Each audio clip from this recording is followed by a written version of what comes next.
like to contact the show, send us an email at liveonfourlegspodcast@gmail.com or get involved in the conversation on social media. Join the Pearl Jam Podcast community group on Facebook or follow us on Twitter at liveonfourlegspod. Hi, this is Stone.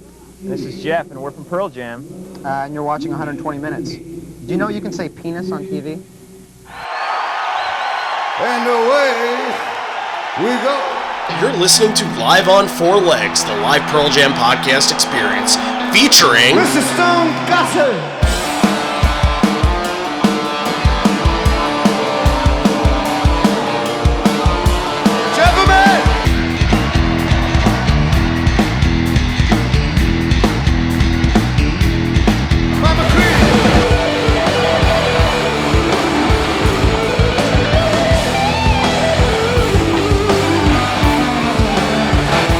Fucking Cameron in the truck.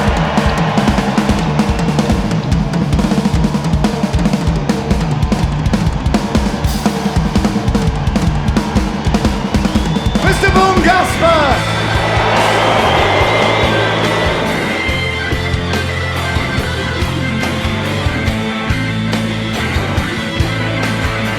You can call me Al, you can call me Ed, you just fucking call me, why don't you?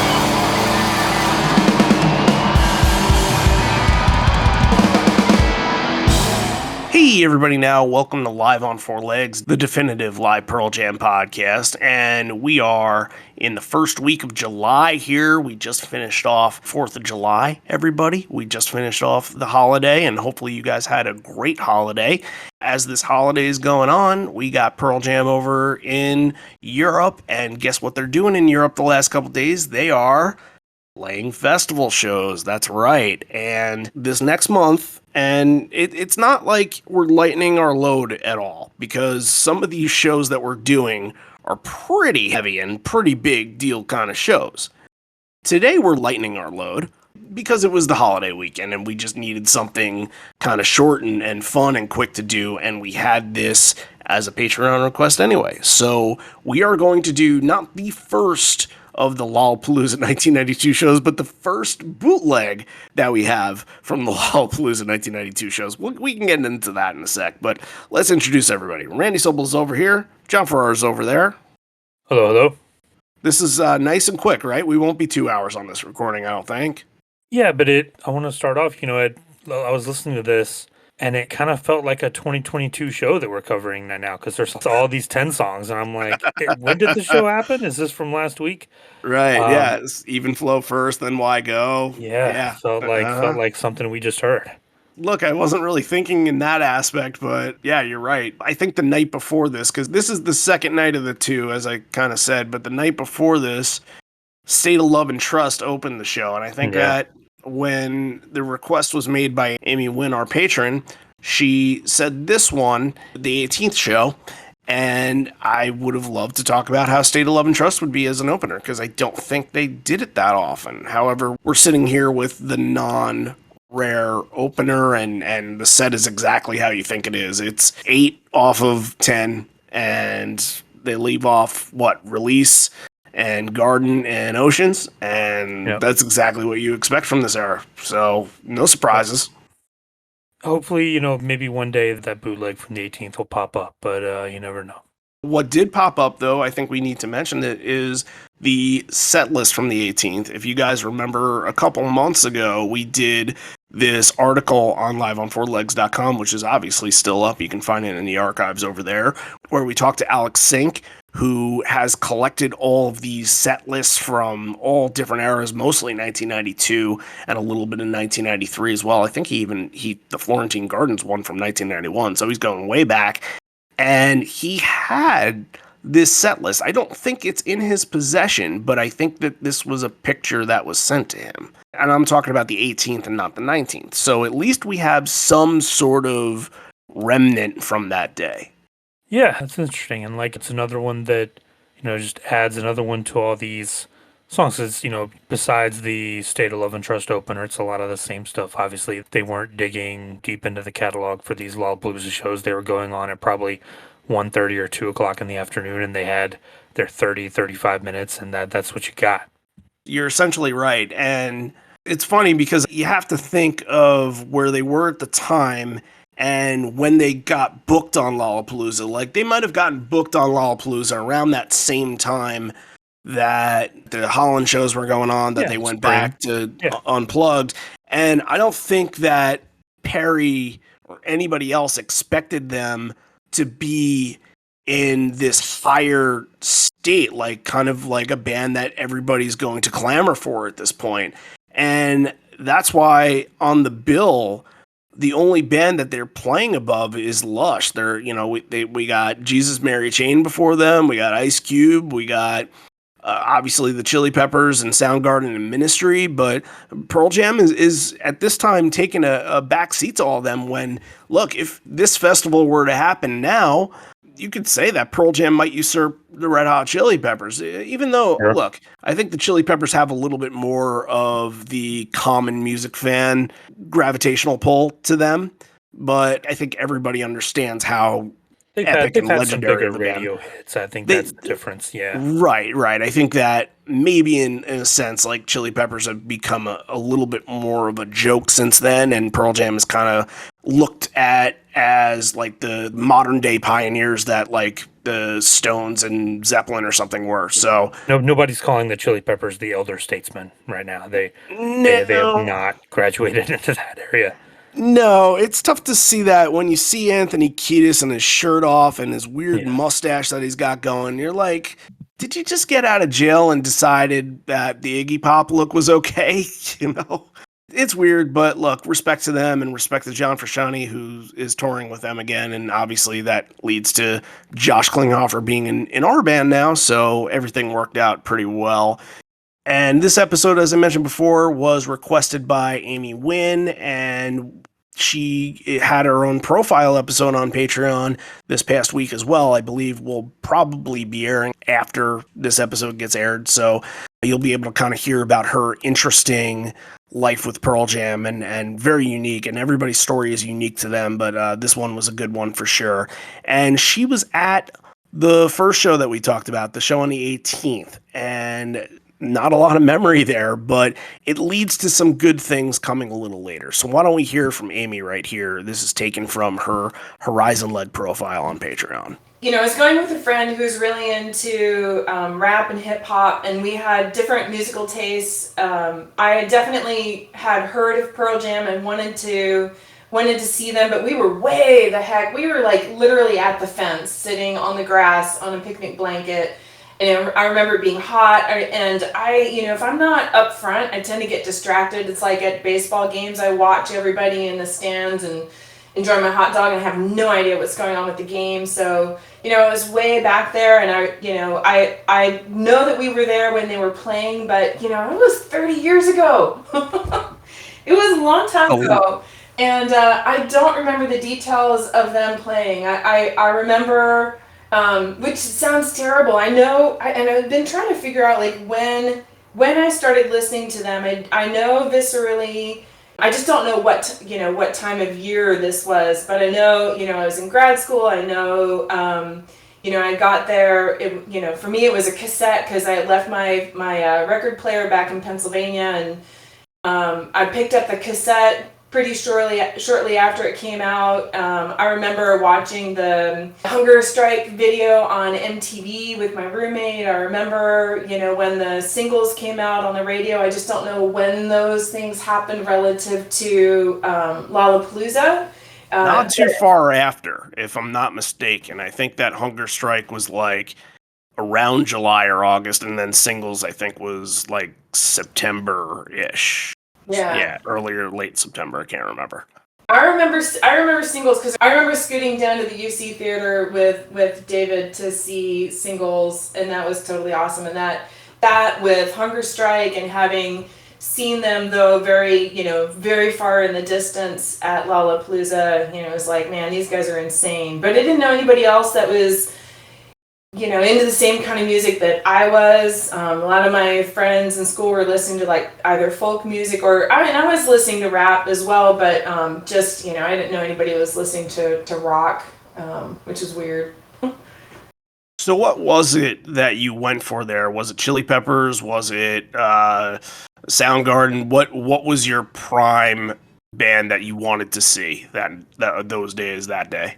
Yeah, for me, it was Chili Peppers. I really wanted to see them, and I love Jane's Addiction, and so I didn't go to the first Lollapalooza, but after hearing all the scuttlebutt about the first one and just loving Jane's Addiction and Red Hot Chili Peppers, I was like, I gotta see these guys. So we made our way over. It was a lot of fun. It was an awesome day. It was hot. The stage was very far away, but it was very cool. All right. Thank you so much, Amy. That was great. It was great talking to you, and great friend as well. Always interested in the show and always texting me things like asking me questions of what she just listened to on the podcast. And it's just great to hear that kind of interaction. And for anybody else that kind of thinks the same thing, always open up to that. So once again, Amy, great. Be on the lookout for her profile episode coming soon. That'll be great. So we get some video of a sound check here that's on YouTube. You should probably go look for it. It has the date of 7/17, so that'll be probably how you find it. It's a 16-minute video of sound checking Even Flow, and then a pretty long interview with Jeff and Stone, which has a lot of interesting points to take out of it. The soundcheck song, obviously, I said, was Even Flow. And it kind of starts off from the crowd shot. You see Jeff just playing in the stands. He's wireless here, and he's playing in the stands, and he's just sort of watching the band from afar, which I thought was really cool. He's checking out to see how it sounds out there. Exactly, yeah. And I think that is definitely something that Jeff has been worried and interested about since day one. And I think that you hear that from him a lot. Well, bass is always tough because you have to fight through all the guitars. Like the guitars, it's at a frequency where you're going to be able to hear it pretty much no matter what. But if the bass doesn't sound good, like if it's too loud, it's going to overpower everything. If it's not loud enough, it's not going to sound good. Like bass players have to be really careful about where they are in the mix and how it sounds and what they're like. It's a little bit different than the guitar players. Yeah, and honestly, that's a great point because a few days ago I went to see the Black Crowes. The guitars on the Black Crowes were so heavy in the mix. And obviously it's a guitar-heavy band where, of course, that's the sound that you're looking for. But like Chris Robinson was drowned out a little bit. The bass, I don't even remember hearing anything from the bass. I heard Rich the whole entire time, and he was overpowering just about everyone. The first maybe 2 songs, the only thing that I heard from the drums were the snare and the hi-hat, and that was it. Everything else got drowned out. So yeah, it's super important for a bass player to kind of know what the mix is like and know how they're going to be sounding. It's very important. I think that you're absolutely right that Jeff has a reason to be doing that more than anybody else does. And look, hey, it's Even Flow. Mike has a cool solo in it. He's wearing some jorts. Ed's not on stage during this, or he's on a side stage. At least he's not singing. We haven't seen. And we don't get too much out of it, at least that I saw. That's not the interesting part about this. The interesting part about it is that Stone and Jeff get interviewed for 120 minutes on MTV. And there's just so many talking points here from stories that I don't think I knew, the way that Jeff and Stone met, that I don't think I knew that story at all. Actually, we met at this punk rock club at the Metropolis in Seattle, and he just like gave me a really hard time. Like at that point, like I had this much sense of humor, like very little sense of humor, and him and this buddy of his, Chris, were like making fun of, like, they used to call me Jeff Diction because I was in this band called Deranged Diction. And Squatney, actually, in 1957. We grew up together. What was that first song we learned? My Generation, wasn't it? Yeah, I mean, you're talking about 1982, 1983. Yeah. And, like, Jeff was the punk rock guy who was in the hardcore band, and Stone was not that. They weren't best friends from the very beginning, but it starts off, actually, with Jeff talking about Jack Irons, which is kind of cool. Yeah, that was cool. Yeah, about how he kind of hooked them up with Ed, and he says that, the tape actually had 8 songs on it, and Ed, picked those 3 to record vocals on and send back. So I feel like that's something that we knew. Yeah, I feel like that's something that we knew, but kind of irrelevant to the Mama-san story in a way because it was about those three. It's not like he went and recorded other ones and then they just got ignored or something like that. But it's interesting to know that he went up to Seattle probably listening to the other ones with lyrics and ideas in mind for them. So I think that might be getting left out of the equation. But the other thing that I thought was interesting that they talked about and kind of relevant to now is about touring. And they even seemed like at that time, like they wanted to be on the road, they wanted to be playing, but it seemed like they were concerned about getting depressed on the road, being so far away from home and like feeling lonely and alone.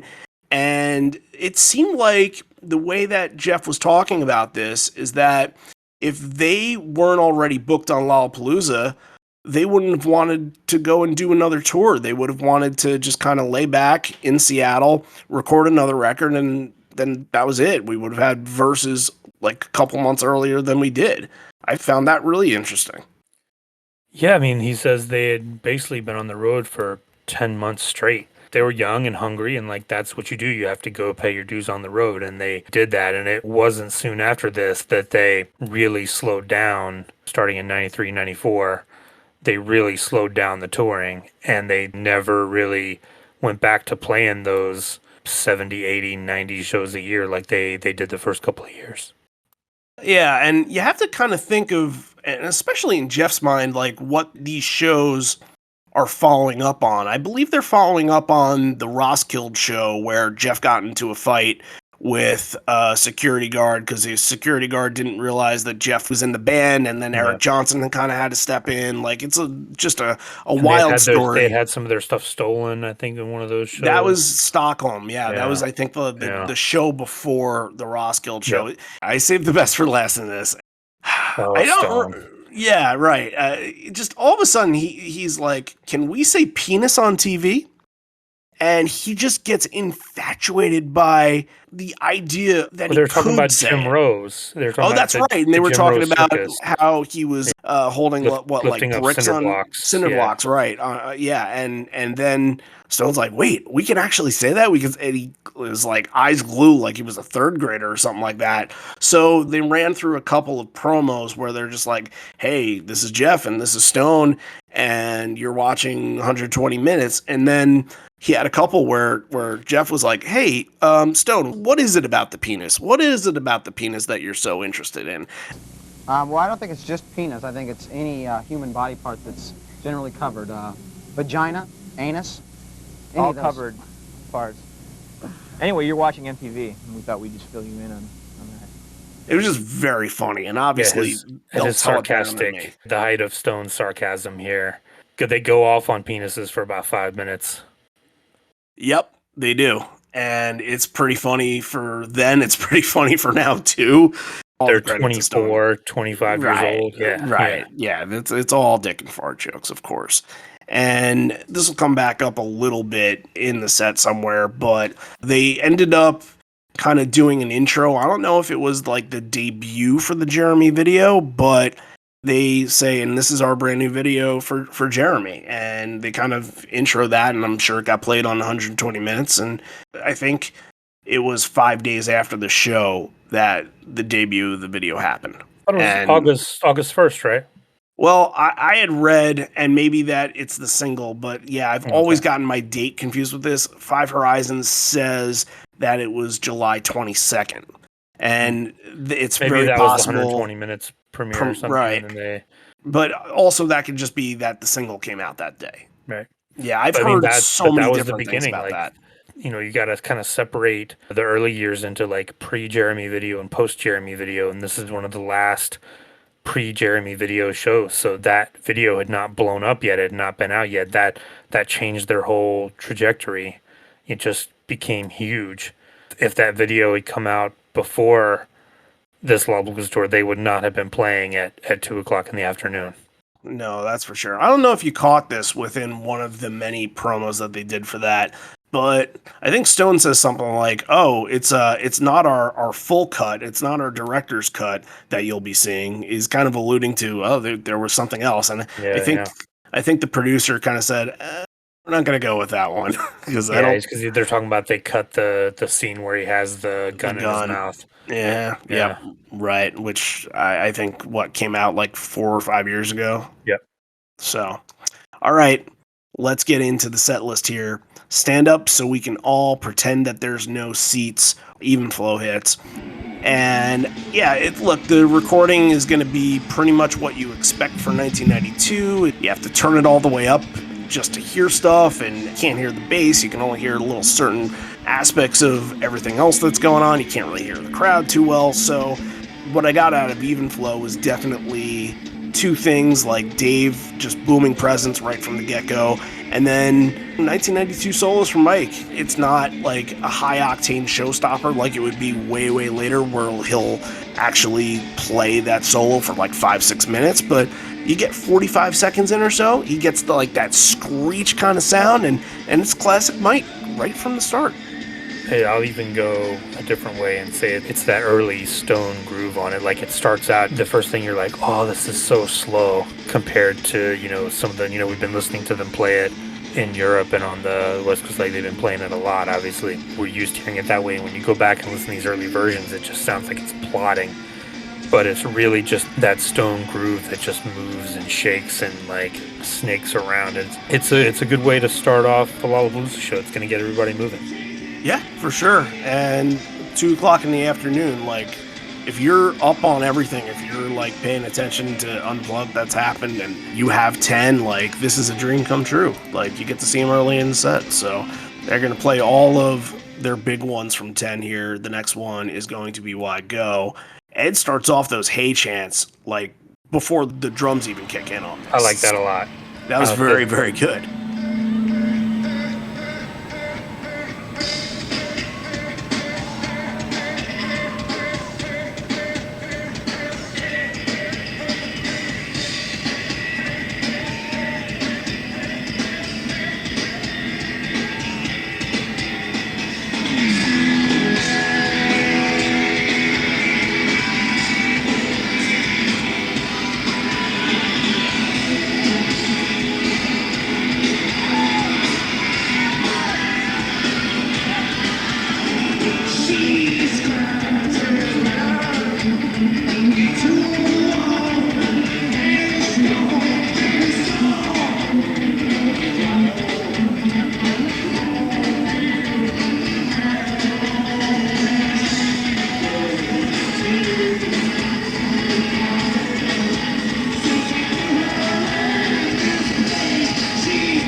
This is actually probably my favorite performance from this night. I was sort of thinking that too. There's one later in the really set good. That's very good as well. But It is, yeah, this was but great. Why Go gets to a really good, there's that surge in it when they hit the chorus where it really, you can tell they're really feeding off the crowd. And, again, we don't have video for this one, but I can just see them just bouncing all over the place, just going crazy. I feel like we've said that a lot in the last couple weeks, and just a spoiler for everybody, if you don't remember what we ended the last show by teeing up this little month of festivals by saying, next week we will have video for, and that will be really exciting to go through all that video. So yes, definitely we won't be saying it then. The trend, the streak, it wasn't a 15-night opener streak or anything like that, but the streak will end finally. I think that, look, Mike again for me was the star in this, and I think right from the very early on, as that kind of drum intro and the bass kind of kick in, Mike's doing some background stuff. It's just really light. He's holding out some notes for a long time. It's just really loud, and you can just hear his presence and feel his presence in this. And then, of course, you get to the solo. He's taking it away again. Even with a bad recording on this, you can definitely sense all of the energy that's happening. And Mike at the time is not running around the stage, and he's not pointing out to crowd members or anything like that. He's just kind of hanging back, probably wearing that Stevie Ray Vaughan hat that he's wearing in the Funko Pop that you might have, and just very much more reserved and a little bit shy, but not the way he's playing, that's for sure. He's a monster, and it always reminds me of that clip from PJ20 with Cornell talking about watching him play on Reach Down, and that dude's got some problems. He was definitely working through some stuff, and like you mentioned, even on Even Flow, it's not like Van Halen Mike. This is more the early like Stevie Ray Vaughan Mike, but he's just like a monster unleashed at these shows. Like they keep him in a cage and then let him out to play, and he just destroys everything, and then they put him back in the cage for the next show. I think that's an interesting point to make, because definitely an Even Flow, but Why Go too? Why Go felt like a bluesy solo, which I don't think happens nowadays, right? Like at all. Definitely. Like it's way more arena rock. So Right. yeah, great performance from this. And yeah, that one will probably get brought back in some capacity, whatever we end up doing with this show at the end. But Jeremy comes up next, and we mentioned that in the interview they were doing a bunch of promotional spots for introducing the video.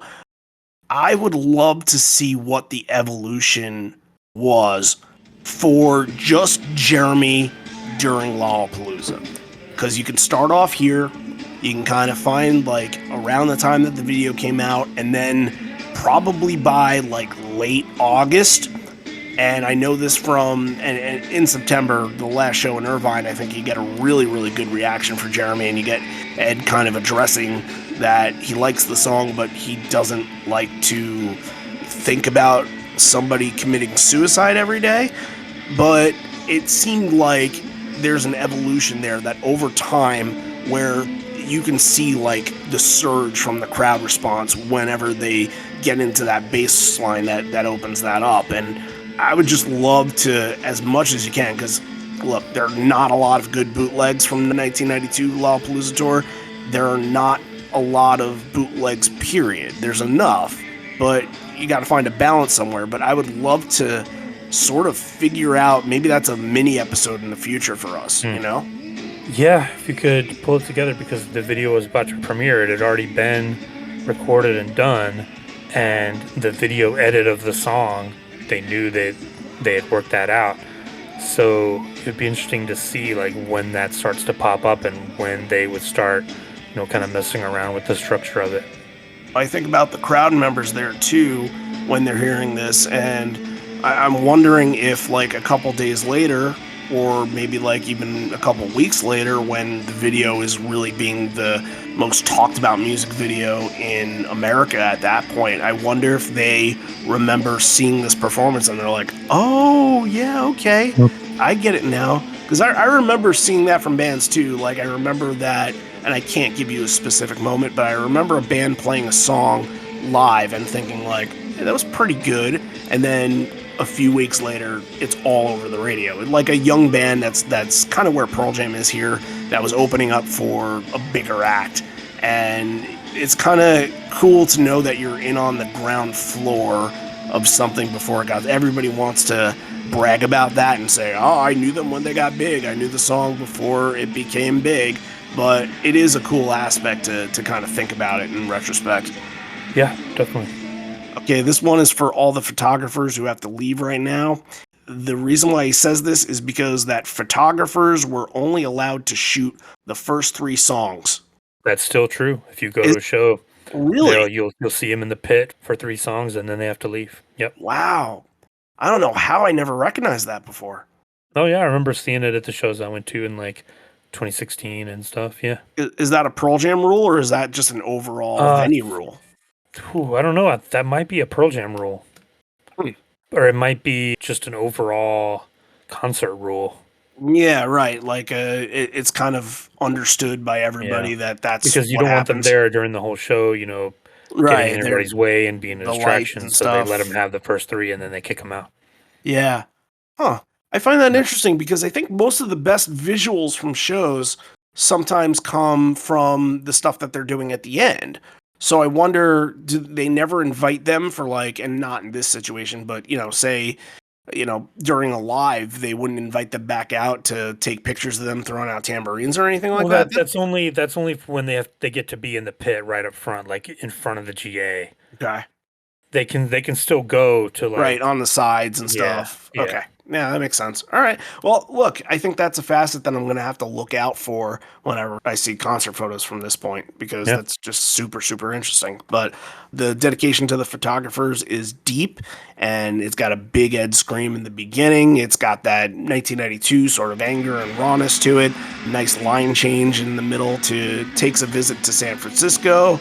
San Francisco. Powerful moment, like it has that little bit of the descent into madness, but it feels more improv than built like it was in 1993, where they really figured out how to make it spiral out of control. But look, I think that's that kind of evolution for Deep as well.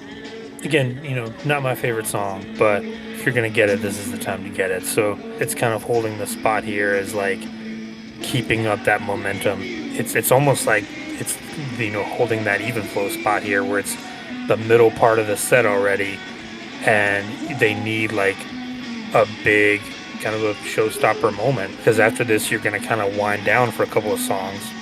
Well, I think that isn't Alive the even flow spot.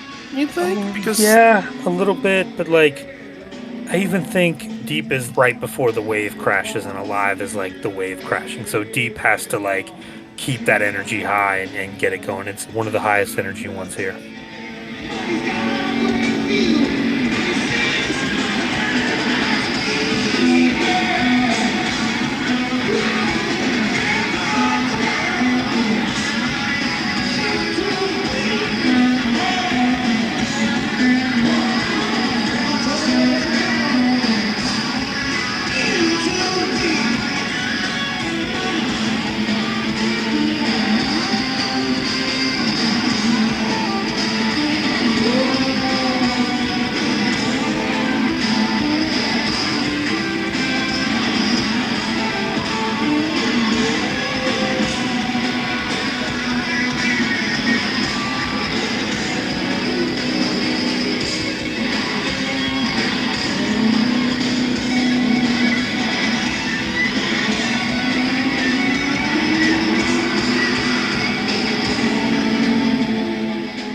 Okay, so every song here now has Ed doing something or saying something in between. You get the first four that were just pretty much straight up and playing, but now he's actually addressing the crowd saying, how does it feel to be out there? Can I ask you a question of which I already know the answer because I was out there before? Isn't this one of the coolest things in the whole world? I got a secret for you guys. Chris Cornell would be really mad if I told you this, but it's his birthday today, so you should all do something special for him. That was probably the best of the lines that I was able to kind of log there, but some of the stuff is very, very hard to hear, especially when he's going to be singing in a minute or two. He says, the one thing about birthdays is that you should be happy every day of your life. Look, bringing up Cornell, and obviously there's a connection between Cornell and Lollapalooza there, as we covered about a month ago with covering that Irvine show from the last show of the tour. We have basically the second show and then the last show of the tour that are now off our plates. So just getting I through the wonder numbers. if they sang happy birthday to him during Soundgarden set. We'll have to find the Soundgarden version of Five Horizons for that, I suppose, which I think there is, or there was at some point. Maybe. But okay, getting into Alive. You're placing the first single in the middle here, and I think one of the things is that when you think of all three of their singles that they had at this point, Even Flow at the very beginning as the opener, Jeremy after Why Go, and Alive here, it's balancing them out and kind of spreading them out a little bit. And then you'd have like Porch to kind of go all the way to the end, and Black and Once are kind of the builders to build up to Porch. Yeah, like I said, it's the wave. Alive is the wave crashing. We talked about how Jeremy wasn't the single yet; it was coming shortly after this. But the Alive video had been out, and it was live, so people knew how it sounded, and saw the stage dive and all that stuff. So yeah, you put that one here and get everybody going, and then exactly. You're gonna build it back up after to get to the showstopper at the end. Yeah, it's only the 8 songs, but it's well crafted. Yeah, for sure. They knew what they were doing by that point, and you can even see it back in 1991 when they were making those sets early on, that they had a good idea and good mind for this kind of thing. And now we know that they're the absolute masters of it. So I thought that the version itself, like, nothing that strays from most Alives from back then, but I think that Dave was definitely a highlight towards the end as it gets faster and faster. He kind of keeps up with it, and not just that, but like drives it, and everybody's just kind of following with him, and it sounded really good from the Dave Bay aspect. Someone we really haven't talked about in a long time, it feels like, but yes, we did 2 months ago, I suppose. Ed singing a line of something here, it's very difficult to hear him. The only line that you can gather from this is, God help me. That's it. Rest is pretty unintelligible. Yep, You probably got nothing better than I do. It's like a little bluesy thing that they're doing, and he's probably, not even speaking into the microphone up close. It might even be something where he's just like kind of got it down or got it away from himself, and just a very short little improv thing. Yeah, not the last one either. Nope. They get into black. Stone has a little bit of a false start, and Ed kind of jokes with him saying he can't remember his own song. And then this version starts off pretty sparse, and it kind of stays that way until really building up for the end and ramping up, and then getting into the We Belong Together tag and all that really has that energy. They were feeding a lot off, I believe, the unplugged version at the time, and they were kind of trying all the same tricks. Obviously not in the same way that they did it, but they would have the Surrounded by Some Kids at Play line that went up an octave higher than obviously the we belong together. Like, they had all that. So, from people seeing that on Unplugged and kind of reacting to that and knowing that version, I wonder if they took the whole rest of 1992, which in the way that I think I've heard it on this tour, I believe that it was pretty much predominantly sang like that and arranged like that, but it seemed like they were doing it because they felt good off of the Unplugged version, and maybe because that was a connection for everybody else that knew of it, and maybe that was the only version that they knew to that point.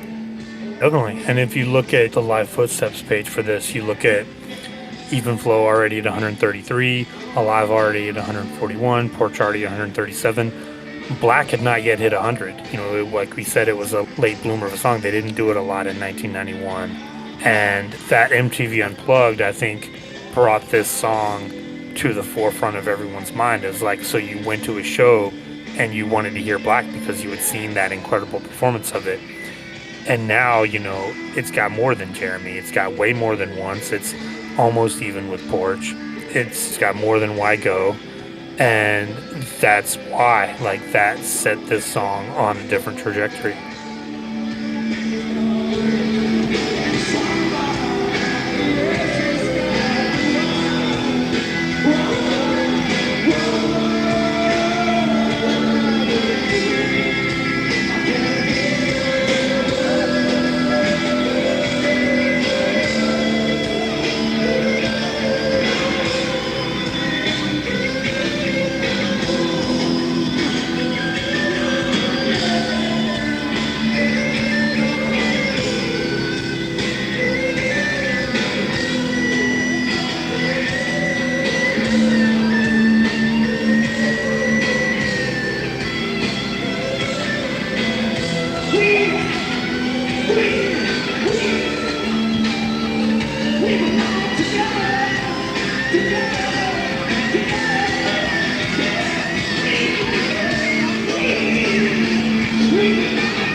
Before Once, it's another improv, and it feels like these unintelligible lyrics, but it also seems like he's singing, your love is making me higher, and your love is making me crazy. So that's kind of a throw to, what, the Motown song?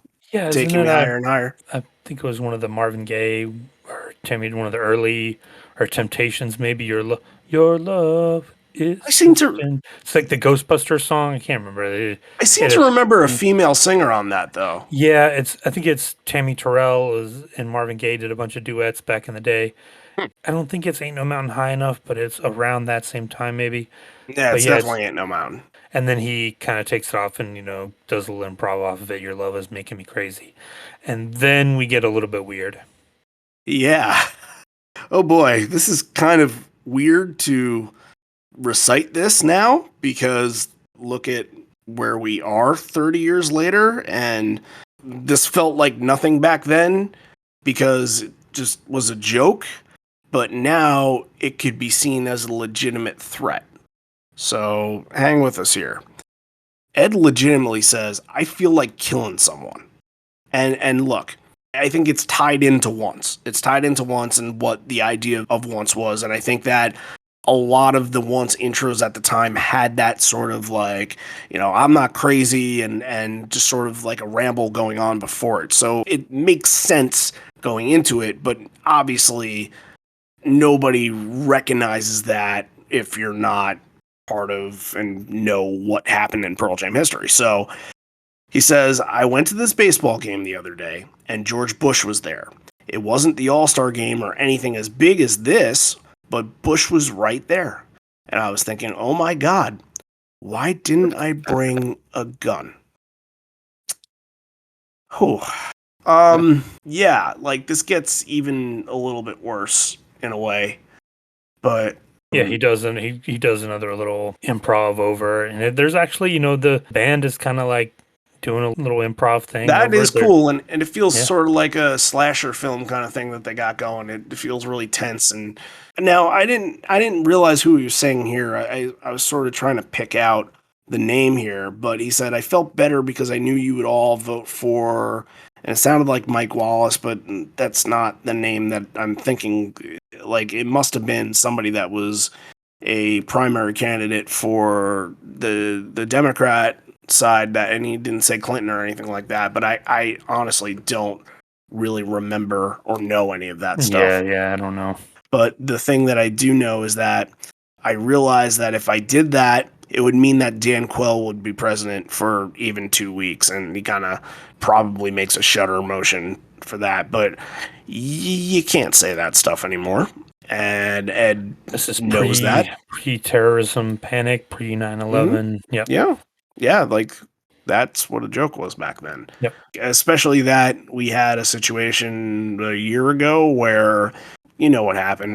You're seeing the news and stuff like that. I don't have to repeat it, but they literally, a vice president, people wanted to kill him, and yeah, so that's a no go. So Once follows all that up, and I think that, look, it's a good lean into that and all that, and I think that this version runs off the angry energy that he was sort of channeling in that very intense version, and it feels like Ed is kind of doing some shrieks, he's kind of screaming a little bit, but I can see him in this definitely going right up to the front, sort of maybe in the crowd or maybe just sort of looking out into the distance or on the floor or something like that, and just that's where he's doing all those screams and screams right there. Like this one feels like he's trying to draw people in with something not very reserved at all. Yeah, I agree with that, and I think it's very similar to Deep, and like it's one of the angrier ones that they have in the catalog at this point. Its job is to be that build for Porch, which is going to be next year and last, and just bring the house down. So it does that job very well. I thought it was fine. Yep, and that's where we are right now. Ed says this should be a great day. We thought it was only right that we thank Perry Farrell for going to sleep and having an amazing dream when he thought up of this, or maybe he was awake. You don't have to be asleep to be a dreamer. And what better place to start this than this venue in San Francisco? Well, wait, hold on. All I gotta say is... 1, 2, 3, 4. One pocket is one more. 1, 2, 3. My sense is loud. Calling your voice on us. Let's go.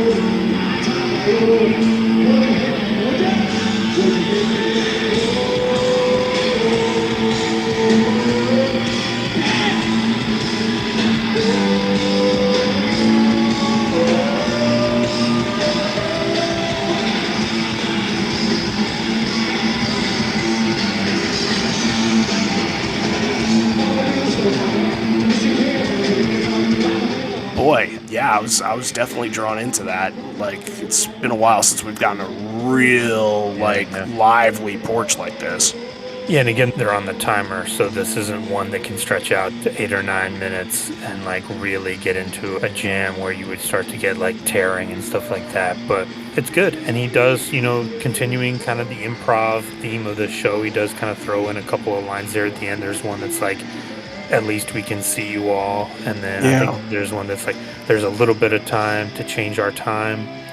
Which is a little bit it's a nice poster sentiment there. You can apply that to kind of anything that you want to, but really good version of Porch to close it out here. Once they got back into that course and really built it up with all those improvs, especially, there's a little bit of time to change this time, and then getting right into that and just ending strong on this. Like, you have to be thinking that those people in the crowd that are initially there for the Chili Peppers or Ministry or whoever, they're sort of thinking here like, okay, my eye is on you guys. And this is before there were any hijinks in Porch. Maybe jumped on a speaker or something like that for a second, but there's nothing that we know of that he did. And for anybody that would be there, I'm sure they would have remembered that kind of thing. But, this, again, is evolving off of what happened at Pink Pop and would just get crazier and crazier as this tour went on. And maybe there is another idea there of the Porch evolution of him climbing on things and him doing crazy shit, which I believe there's a really good video about that on YouTube, just showing all of his just crazy stunts. So if you're looking for all that, which honestly it's great video, so you might want to check that out at some point. They say, thanks, good luck. There's so many things going on outside that we really appreciate that you came and watched us. Very good. So what we do on the Patreon episodes, whenever we do a very short set, like a 91, a 92, it's hard to go the 3 moments. So I think for this, it's just very simple. What's the one moment that stood out from the show? And, I'm tempted to kind of go with the improvs because that's the kind of thing that is unique to this show. But to me, the best performance of the night was Wygo, starting off with Ed's chants and then, kind of going off into a really strong performance. That's the one I thought really stood out.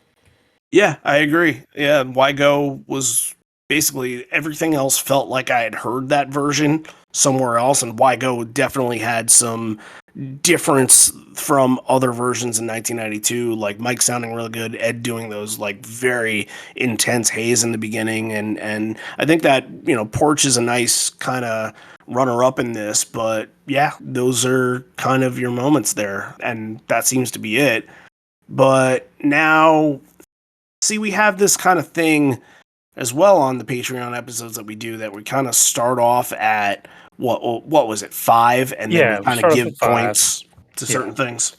You give like a point for everything that you thought kind of stood out. Are you going first this week or am I?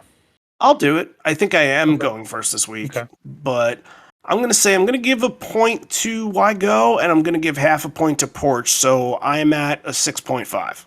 Okay. I'm going to be a little more generous. I'm going to give a point to Wygo. I'm going to give a point to Porch. I'm going to give half a point for Black and the improvs there. So I'm going to go 7.5. Hey, look, it's 1992, so it's not like 6.5 means it was. But look, you have to think, a lot of the times I'm thinking about like bootleg quality and things like that, so that all gets added into that. All right. Now, before we go, usually there is a Patreon spot in the show, and it's going to happen right now because we have a lot of people to thank again for the second week in a row. Just people are just gravitating towards this. And I thank the people that have joined Patreon, and also the people that are really paying attention to the Twitter updates and the Facebook updates, and the people that have been relaying those shows with us as well. Aurelian, shout out to him, and we hope he feels better. And, unfortunately, we won't have Aurelian going out to any shows anytime soon to relay to us, but he was a warrior going out there and doing that and helping us so much, and helping you guys as well, because not a lot of information going out for this. But yeah, a lot of people messaging us and saying, just how amazing it's been to know what's going on, and it feeding a lot of people's Pearl Jam, I don't want to say addiction, but their thirst for it. So yeah, we'll do that until every single show happens up until September. So you can rely on us for that. Let's thank some patrons, and we're going to start with, there are 4 bonus leg patrons, and there's 1 gig leg this week. We're going to start with John Schulthis. I hope I pronounced that correctly, so thank you, John. Matthew Dyke, thank you, Matthew. Kai Hornung, who I believe has gotten into conversations on the Patreon already, so great to hear that, Kai. Thank you so much. Marcus Kunstner, thank you, Marcus. And I think a couple, at least like 1 or 2 of the people that joined were German. So I think that they might have saw that we were doing the updates for like Berlin and Frankfurt and hopped in, which is great. Always love to talk to people from all points of the world. We have some Australian donors. We have, I think, 1 or 2 from South America. We definitely have Aurelian down in France and a couple other people. We have a lot of UK people for sure. But yeah, it's great to know that people are into this all over the place. And the last person I want to thank is Roach from Jamily Matters. And this past week, he asked me to be his co-host. I'm like, yeah, sure, cool, great. And I didn't really know. He was kind of like, let's talk about the tour and let's talk a little bit about you. And I'm like, okay, that's fine. I know both those topics. And it ended up being just kind of something that I felt like I haven't done in a long time. And that was sort of reveal a lot of my personal attachment to the band, because on the show there's really, we're doing shows that aren't necessarily stuff that we've been to. I don't think we've done a show that either of us have been to in a very long time. So to have that personal connection in there is very difficult. Obviously we have personal connections as songs, but we're usually kind of keeping it to like what happened and what'd you like. And I think there was some point in doing the episode with him that I'm just like, I'm opening up and I'm thinking about things that I never thought that I'd think about with this band. And, I feel like we have told stories like that before, but recently probably less so, because we're just so focused on the show content and kind of reliving the history. But it was nice to be able to do that and to be able to kind of relive some of my own moments. So if that's something, if you listen to this a lot and you're thinking about, oh, well, what are the hosts like? Then I definitely recommend it. It's on the Jamily Matters feed on, anywhere, Spotify, Apple, wherever they are. I saw it pop up. I'm going to check it out. Yeah, great. Yeah, that's awesome. Yeah, just a fun time talking to Greg, and he said a lot of very, very kind things about us in there. And after the episode got posted, he decided he wanted to become a patron as well. So we thank Roach for coming in, and it's just great. It's, he was a friend prior to this, and, I haven't heard from him in a while before he reached out, and it was just great connecting with him again. Since he's a Gig Leg member, we hope to see him on another episode very soon. He's been on one episode before, way back when pandemic was a good one. Yeah. Yeah, pandemic was really, really early on. So, all right. Thanks to all our patrons. That's amazing. Hope you guys get a chance to go back and check out all of the back catalog on there. There's a lot of stuff to go back and listen to. Absolutely. Yeah, it's just a very exciting time right now with everything that's going on with the band. So if you want to join Patreon, I'm not going to go into a full spiel this week. It's easy to do. Just go to patreon.com/liveonfourlegs and choose what you'd like to donate. Or if you want to give a hit over to liveonfourlegs.com, which is just filled with content right now, from following up on recaps and reviews of the shows and some fan reports that we have going on, to other things like some memories and some moments, pieces from certain locations that they've been. There's a lot going on, so definitely bookmark liveonfourlegs.com and check out the Concertpedia stuff and anything else that we got going on over there. So, yep, Patreon, liveonfourlegs.com. Mentioned it every week, so no different this week. And once again, thank you everybody for making this a great experience for us. Just, knowing that you guys are into this, just great. Makes us want to work harder, always. Okay, now we're at the end. We will say goodbye, but before we do, Mudfest is going to be next week. And if you don't know what Mudfest is, well, read between the lines. You can kind of tell Mudfest, probably has some mud. Yeah, that's what we're gonna get into, and the Woodstock '94 before Woodstock '94. right, yeah, like literally a year before that. Hey, where was Green Day this night, right? Yep. So we'll be back for that, and hopefully you guys tune in. And definitely, if you have time, check out the video for that one first, because then you'll understand a lot of what we're talking about. This may be the end. We're here, but not for much longer. And although we may be parting ways, I miss you already, and I miss you always. Rate the podcast if you'd like, Apple Podcast or Spotify, or just subscribe. Get us our subscriber numbers up. It always helps our visibility. That's all we want. That's all we need. Just do it. Help us out.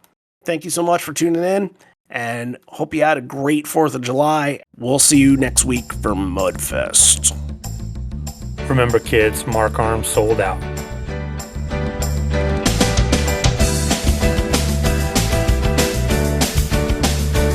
Your love lifting me higher. No, I actually wanted to ask you a question. Like, what is your infatuation with penis? God, I don't know. It's like kind of, I don't know. Like ever since like second, third grade, every like dirty, Malleable body part. Hello. Penis is such a more dirty word than any of the 7 dirty words. He can pick up a cinder block with his penis because he has a pierced penis. Vagina, anus. I want to pierce my anus. Can you Bodies. say penis on TV? I think you can. Yeah, it's not one of the 7 dirty words. You can say penis! They hang big, heavy balls from their penises. See, that's one of my constitutional rights that I really, Their nipples. really enjoy. I'm so psyched about that. Like 3rd grade, relived. Kids, remember that. Mark Arms sold out. Nice penis. And you know we never